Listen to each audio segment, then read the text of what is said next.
Cherish right as Lyle came charging out. Foreman in the red trunks, Lyle in the white.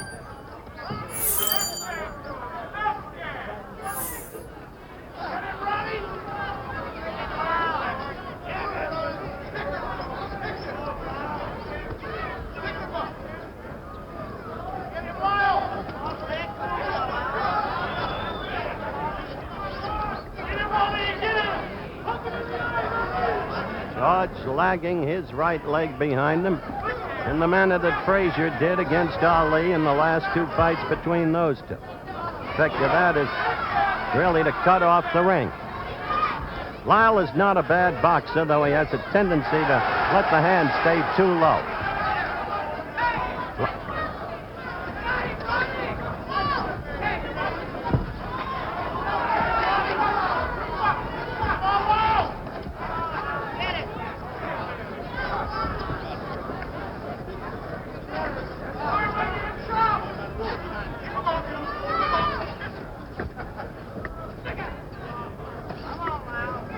So far as you can see, fighters feeling each other out. Lyle showing foot movement. George stalking, lagging the back leg, but not yet connecting with a stiff left jab. He tried to get first one in, didn't get it through. The second got in.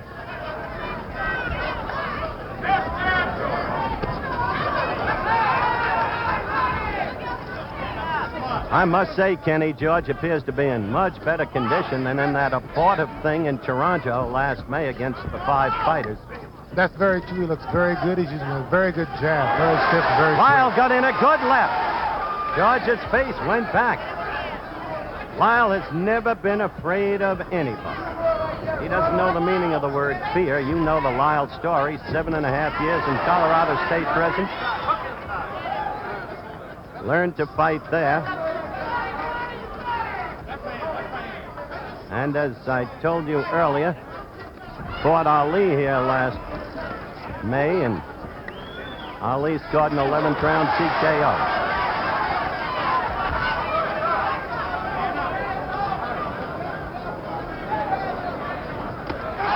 A good right by Lyle. A good right by Lyle, and he's got Foreman in trouble. He's got him in trouble. George staggering off the ropes, and Lyle all over him. A surprising trend of events. George looking over here to Gil Clancy, sitting right next to me for instructions. You see George in trouble. A late flurry by Lyle, staggering George, who comes wobbling really back toward his corner. We're not breaking for a commercial. The round, not only Ron Lyle's, but the punishment and the damage. Let's look at it in slow motion, Kenny. Okay, here we go with a very good right hand. Very good right hand by Lyle there. He set him up good with a jab, but he got a little excited at the end and couldn't really take care of him. As I said before, Howard, it shows that Lyle has no fear of Foreman, none at all. No fear in Ron Lyle at all. Good punching power in either hand. Nothing wrong with Ron Lyle's left. As I said at the very top of the telecast, if Ron Lyle can do any one thing, he can punch.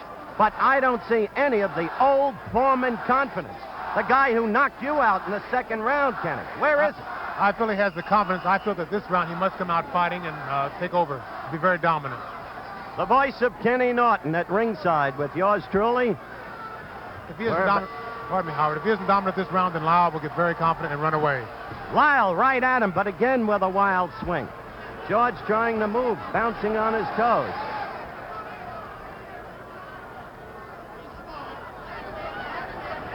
That's the first time George got in two good short left jabs, and that's what he must do. Well,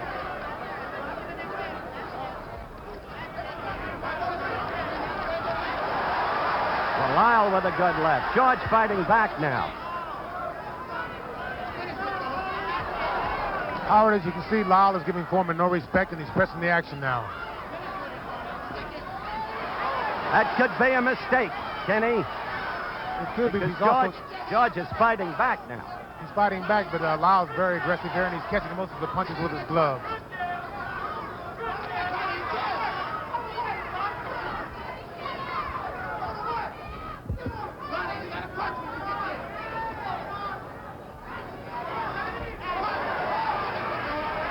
See that right come around and land on Foreman. Foreman in the red trunks, Lyle in the white. And the advisors are yelling to Foreman, keep those hands up. Now Lyle is hurt. Now Lyle is hurt. Quickly, Foreman landed a left and a right and another left, and Lyle's in trouble. He's against the ropes, trying to cover. Now let's see if George has learned what to do with an opponent against the ropes. Certain it is, he didn't know what to do in Zaire. Look at that left of Foreman's get in there. And it's a different Lyle now. He's a little shaky. The leg's just a little rubbery. Foreman is a tremendous puncher. No question about that. Ken Norton can attest to that. I told you we'd have a slugfest, and that's what we've got. Very good counter right hand by Lyle there. Very good.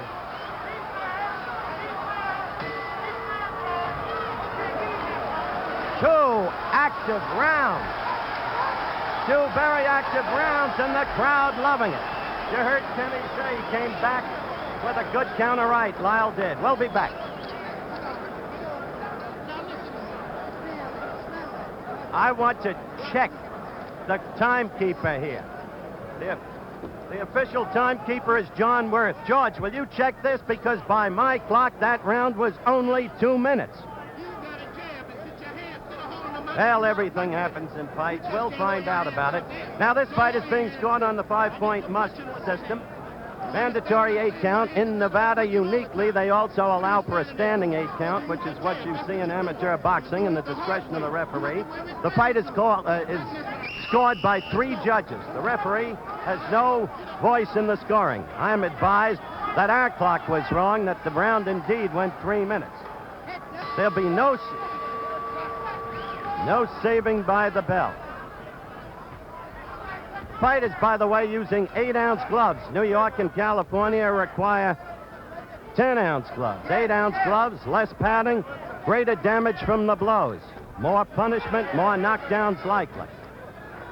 Howard, if you notice, Ron Lyle's over right hand is working very well on Foreman's left hand. His left hand is down, and Ron's going right over with an overhand right.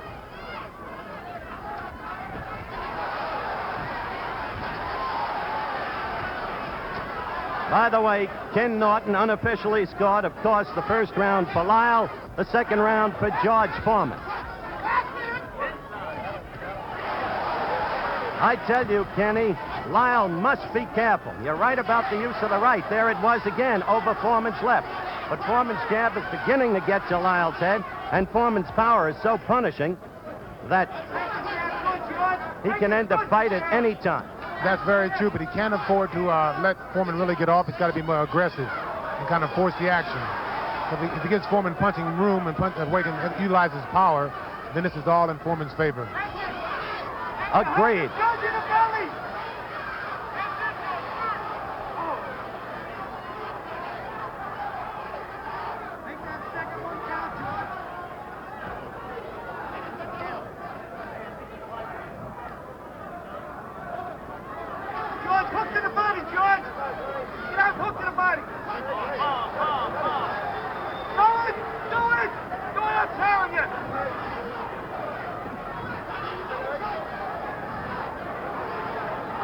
Lyle in the corner against the ropes. But then again, Howard, I think Lyle is playing possum here. He's trying to wait for Foreman to throw a right hand so he counter. Lyle just threw a good right hand, Kenny. Gil Clancy screaming, hook to the body, George. Hook to the body.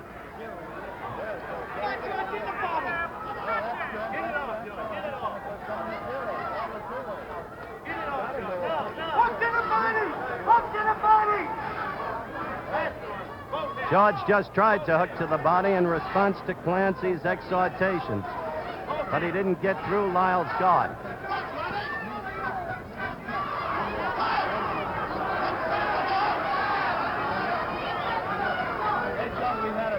Howard, Foreman is pawing, looking for the one big shot there, and Lyle's trying to counter.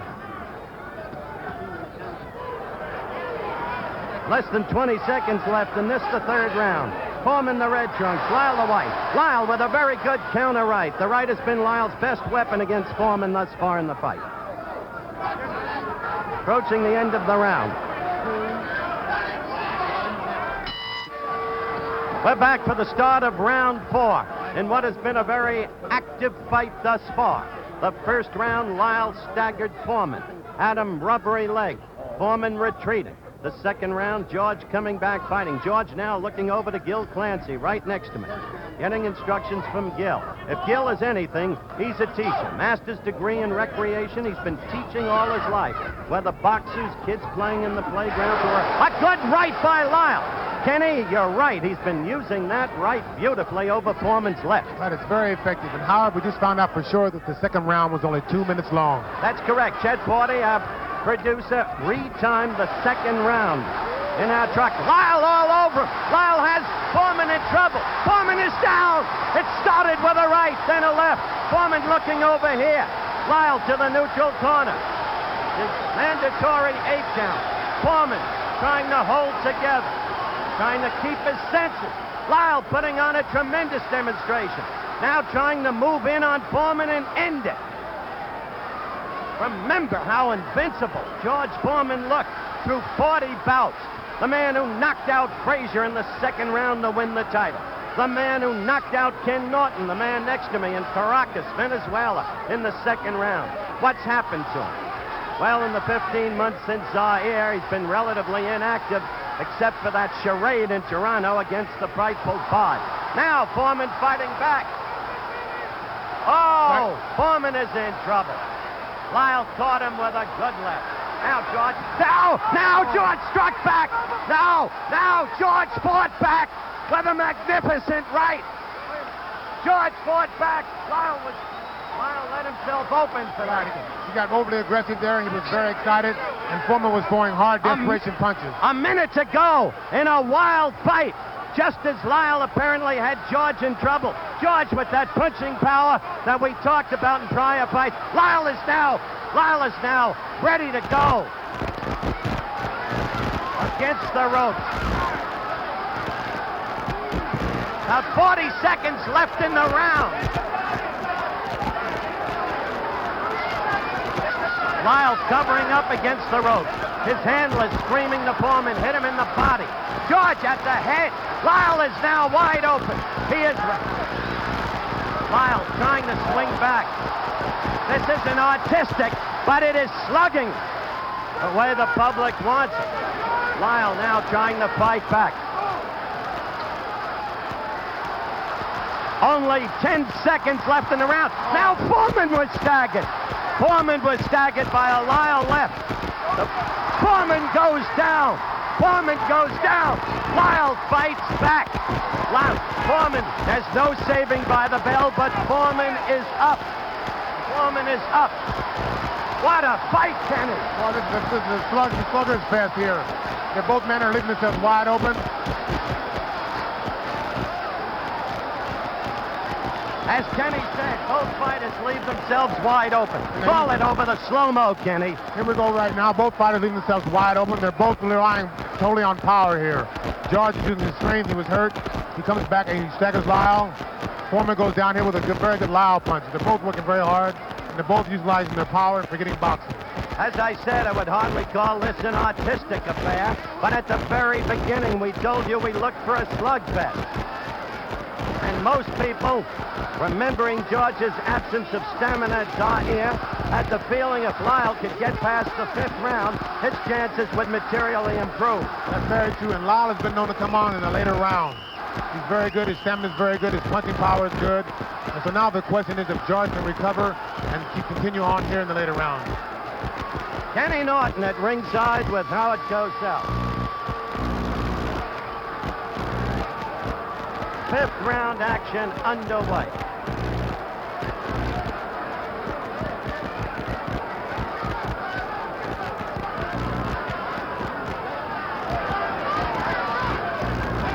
Howard, from here on in, I think it's going to be a match of power and a match of stamina.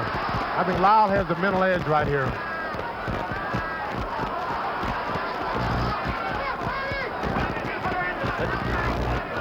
The two men both seem wary already, and who could blame them the way they've been punching and with the damage they've each been rendering. A good left by Lyle. Foreman holding on.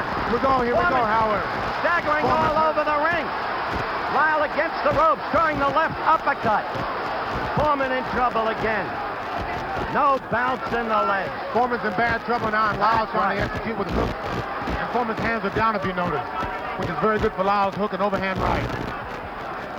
Foreman looking over here at Clancy for advice, and yet he doesn't even seem to be with it. Kenny made the point that George's hands are down, and so they are. George is falling forward over Lyle, trying to hit back. This is really a heavyweight fight, Howard. It's total guts here and power.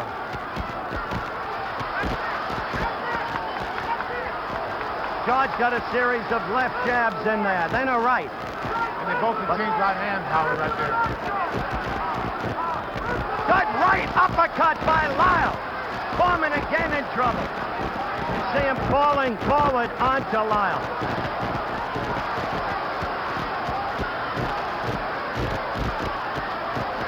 Now it's Lyle. Now it's Lyle. What an incredible fight. Utterly without boxing skills. Just punching away. Each fighter in turn leaving himself open. Both men are really working here. Foreman's using power and Lyle's waiting just a little too long. They're both fighting. Foreman. Lyle's got to come back with now one it's down. Lyle down to the canvas. Foreman punching him again and again and again when it looked like George was done. This time it may be over. This time it may be over. Lyle's not going to make it, Howard. He's not going to make it. A knockout in the 5th round by George Foreman when it seemed Lyle had command of this ever-changing bout. The ebb and flow of the action almost unbelievable. First one, then the other. Foreman floored twice. Foreman floored twice in the 4th round, coming back to win. And in just a moment, we'll be back. I'm going up into the ring to talk with George Foreman.